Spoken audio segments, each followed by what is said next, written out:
Bab 1186, pergi ke dinasti Zhou. Bunuh dia. Begitu dia mengatakan ini, pasukan ilahi yang kuat di sekitarnya tidak lagi memiliki keraguan dan bergegas menuju Angel Ye. 12 master dengan 90% keilahian menyerang secara bersamaan. Seberapa mengerikankah kekuatannya? Paksaan yang muncul darinya saja sudah mencekik Feso Sima dan yang lainnya. Orang kuat di level ini bukanlah sesuatu yang bisa mereka tandingi. Saat ini, Angel Ye tiba-tiba mengetukkan kaki kanannya. Bang! Begitu kakinya mendarat, aura bela diri yang menakutkan menyapu dari tubuhnya. Hanya dalam sekejap, aura ke-12 master pasukan ilahi langsung dihancurkan oleh aura bela diri tersebut dan menekan 12 master keilahian secara paksa di tempatnya. Momentum Budo yang luar biasa. Kalahkan semuanya. Melihat Angel Ye langsung menekan 12 ahli pasukan ilahi hanya dengan satu aura bela diri, wajah Sino Zhou tiba-tiba menjadi ketakutan. Dia tidak menyangka kakak Sander Ye di depannya begitu menakutkan. Feso Sima dan yang lainnya sangat gembira. Harus dikatakan bahwa selama ini, suasana hati mereka seperti roller coaster. Setiap kali mereka putus asa, akan ada sedikit harapan, dan kemudian harapan akan berubah menjadi kecewa. Sekarang dia bisa menghela napas lega. Kekuatan yang ditunjukkan Angel Ye bukanlah sedikit lebih kuat, tapi bisa menghancurkannya. Terlebih lagi, sampai sekarang, ini mungkin bukan kekuatan Angel Ye yang sebenarnya. Karena saat Angel Ye mengambil tindakan, dia sangat kalem dan santai, dan sepertinya dia tidak menggunakan seluruh kekuatannya. Setelah menekan 12 prajurit pasukan ilahi, Angel Ye tiba-tiba berubah menjadi tombak dan menghilang. Di kejauhan, wajah sang pemimpin, pasukan ilahi, seorang lelaki kuat, tiba-tiba berubah drastis. Saat itu, bulu kuduk di sekujur tubuhnya berdiri. Nafas kematian. Pemimpin pasukan ilahi tahu bahwa dia tidak dapat memblokir tembakan ini, tetapi dia tidak memilih untuk duduk diam dan mati. Tangannya diputar dan menusuk, menjelang ajal, kekuatan yang dia tunjukkan juga jauh melebihi kekuatannya sendiri. Tembakan ini sangat kuat. Bang! Di bawah tatapan semua orang, cahaya tombak tiba-tiba pecah, dan tombak di tangan pemimpin pasukan ilahi hancur. Lalu tombak di tangan Angel Ye menembus langsung ke dadanya. Pembunuhan instan. Pemimpin pasukan ilahi membuka matanya lebar-lebar dan penuh rasa tidak percaya. Dia tidak menyangka akan dibunuh. Dia membuka mulutnya dan ingin mengatakan sesuatu. Saat itu, Angel Ye tiba-tiba menarik kembali tombaknya. Puff! Aliran darah muncrat dari dada pasukan ilahi yang kuat itu, dan dalam sekejap, Angel Ye menusuk kepalanya. Bang!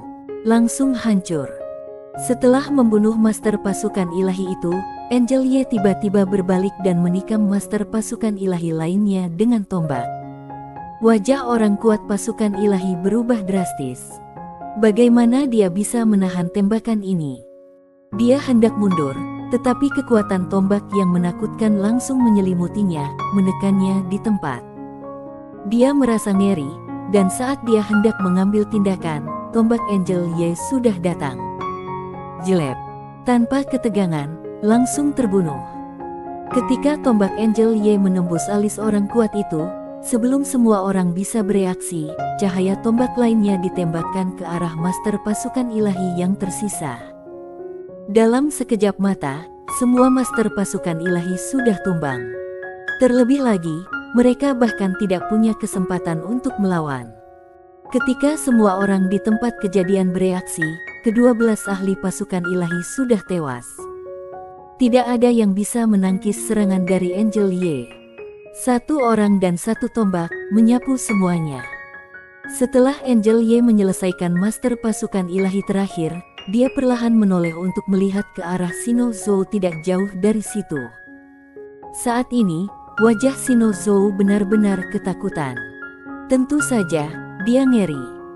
Padahal pasukan ilahi yang dibawanya adalah yang terbaik di antara yang terbaik, tetapi mereka diselesaikan oleh wanita di depan mereka dalam waktu kurang dari beberapa tarikan napas. Terlalu menakutkan. Angel Ye menatap Sino Zhou yang tampak tidak senang. Apakah ada orang lagi yang dipanggil? Sino Zhou terpaksa menekan rasa takut di hatinya. Dia menatap Angel Ye dan mencoba menenangkan Din. Nona Angel, aku akui aku meremehkan kekuatan Ma, tapi apakah kamu benar-benar ingin mempengaruhi hubungan antara dinasti Zhou dan Akademi Guanxuan di masa depan demi orang-orang di depanmu ini? Saat ini, Angel Ye tiba-tiba melemparkan tombaknya ke depan. Tertawa. Toribak itu melesat melewati lapangan seperti guntur. Mata Sino Zhou tiba-tiba menyusut, dan sebelum dia bisa mengambil tindakan, sebuah tombak menembus perutnya. Bang! Sino Zhou langsung terjepit di tempatnya oleh tombak, tidak bisa bergerak. Mata Sino Zhou membelalak. Pada saat ini, dia akhirnya merasa takut. Karena dia mengetahui bahwa wanita di depannya benar-benar berani membunuhnya dan tidak takut pada dinasti Zhou. Bukan hanya dia, Yanoso Zhou dan orang lain di lapangan juga merasa ngen saat ini mereka tidak menyangka Angel Ye bahkan berani membunuh Sino Zhou. Yang paling menakutkan di antara mereka, tidak diragukan lagi adalah Juno Li dan Steno Chen, karena Angel Ye di depan mereka ini bahkan berani membunuh keluarga kerajaan dinasti Zhou, apalagi mereka. Juno Li sangat menyesal saat ini. Dia tidak menyangka bahwa dalam permainan yang seharusnya pasti menang ini, Angel Ye akan muncul begitu saja. Setelah penyesalan datanglah ketakutan. Dia tahu betul bahwa kalau masalah ini sampai di alam semesta Guanxuan, dia akan kehilangan lebih dari sekedar pekerjaannya. Tidak jauh dari situ, Sino Zhou belum mati, Angel Ye belum menghapusnya. Sino Zhou perlahan mengangkat kepalanya dan melihat ke arah Angel Ye. Saat dia hendak berbicara, Angel Ye tiba-tiba berkata, pimpin jalan menuju dinasti Zhou. Pergi ke dinasti Zhou. Begitu pernyataan ini keluar, semua orang di tempat tersebut tercengang. Termasuk Feso Sima dan Gukoku. Feso Sima buru-buru berkata, Nona Angel, apakah kita akan pergi ke dinasti Zhou? Angel Ye memandang dengan tenang dan berkata, pergi. Feso Sima sedikit bingung, Nona Angel, bukankah sebaiknya kita pergi ke pusat Akademi Guanxuan? Angel Ye menoleh ke arah Feso Sima, kalian kembali ke pusat Akademi Guanxuan. Saat dia mengatakan itu, dia melihat ke arah Sander Ye dan Zala, kalian ikuti aku ke dinasti Zhou. Feso Sima menoleh untuk melihat Sander Ye dan Zala, wajahnya penuh keraguan, tetapi melihat Angel Ye sudah mengambil keputusan, dia ragu-ragu dan tetap memilih untuk tidak mengatakan apapun. Nona di depannya bukanlah orang biasa. Dia melakukan ini, pasti ada alasannya. Tak jauh dan sana, Sino Zhou juga bingung saat mendengar perkataan Angel Ye. Apa yang akan dilakukan wanita ini di dinasti Zhou? Apakah dia akan memperburuk keadaan? Wajah Sino Zhou tiba-tiba menjadi sangat jelek. Ada dua alasan kenapa dia membela Yanoso Zhou dan lainnya. Alasan pertama adalah Yanoso Zhou dan lainnya adalah keluarganya. Faktanya, di dalam dinasti Zhou, banyak orang yang tidak puas dengan integrasi dinasti Zhou ke dalam Akademi Guanxuan karena sangat mempengaruhi kepentingan mereka. Tetapi karena penindasan Fanny Zhou, tidak ada yang berani mengungkapkannya. Tetapi, kelompok orang yang tidak puas melilih untuk bekerja sama. Dia adalah bos dari kelompok orang ini. Kali ini dia memilih untuk membantu. Pertama karena dia tidak ingin membuat hati orang-orang yang ada di pihaknya kecewa, dan yang kedua karena dia tidak ingin membuat masalah ini menjadi besar, karena dia tahu betul kalau masalah ini menjadi masalah besar, itu akan merugikannya. Awalnya dia hanya berurusan dengan beberapa antek, tapi dia tidak menyangka Angel Ye akan muncul entah dari mana. Sekarang, masalah ini tidak lagi berada di bawah kendalinya. Saat itu, Angel Ye tiba-tiba berkata, Kepala Akademi Feso Sima, Fan Difang, kalian kembali alam semesta Guanxuan dulu. Vesosima ragu-ragu sejenak, lalu berkata, "Nona Angel, hati-hati." Setelah mengatakan itu, dia berbalik dan pergi bersama semua orang.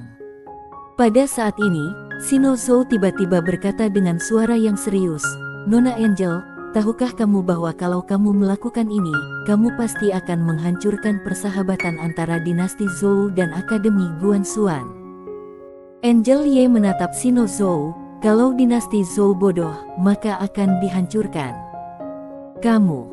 Shinozou memandang Angel Ye dengan tidak percaya. Angel Ye tiba-tiba menoleh ke arah Sander Ye, "Adik kecil, menurutmu perkataanku masuk akal?" Sander Ye mengangguk sedikit, "Itu masuk akal." "Lancang." Shinozou memelototi Sander Ye, "Siapa kamu? Beraninya kamu bicara omong kosong seperti itu?" Sander Ye melirik Shinozou dan tidak berkata apa-apa. Angel Ye memandang Sander Ye, sudut mulutnya sedikit terangkat, dia menoleh ke arah Shinozou, "Tunjuk jalan." Shinozou berkata dengan wajah cemberut, "Nona Angel, tahukah kamu bahwa kamu seperti ini?" Angel Ye mengangkat tangannya dan menamparnya. Blok. Ada 5 sidik jari berdarah di wajah Shinozou. Angel Ye menatap Shinozou, "Kalau kamu disuruh menunjukkan jalan, tunjukkanlah. Kalau kamu terus berbicara omong kosong, aku akan menghancurkan jiwamu." Melihat tatapan dingin Angel Ye, Shinozou tiba-tiba merasa takut. Shinozou segera tidak berani berbicara omong kosong lagi.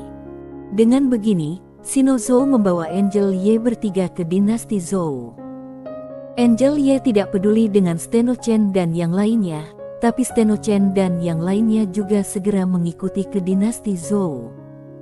Dinasti Zhou adalah harapan terakhir mereka. Kabur. Mereka tahu betul bahwa dengan kekuatan alam semesta Guanxuan saat ini, mereka tidak punya tempat untuk melarikan diri. Sekarang, mereka hanya bisa menaruh harapan pada dinasti Zhou. Berharap selamat dari kekacauan. Dinasti Zhou.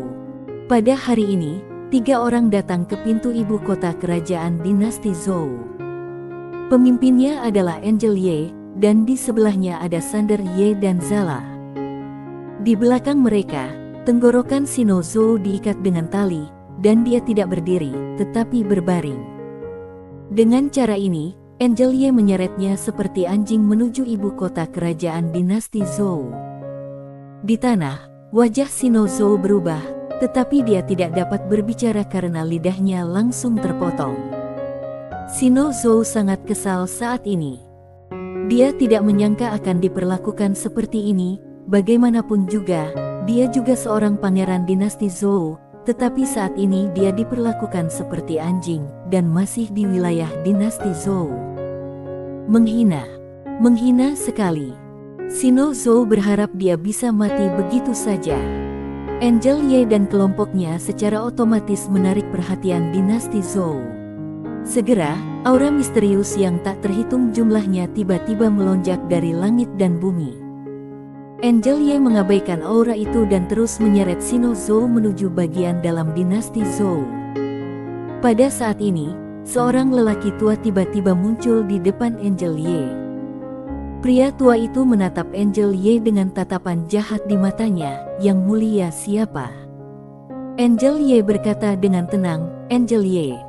Orang tua itu mengerutkan kening. Belum pernah mendengarnya.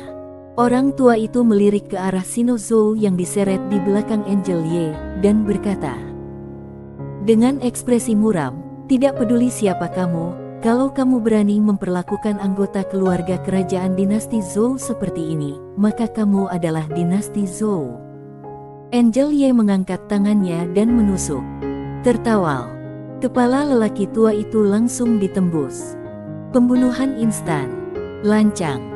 Pada saat ini, suara gemuruh tiba-tiba terdengar di lapangan, dan kemudian, lusinan kekuatan besar langsung menuju Angel Ye untuk menekannya. Bersambung.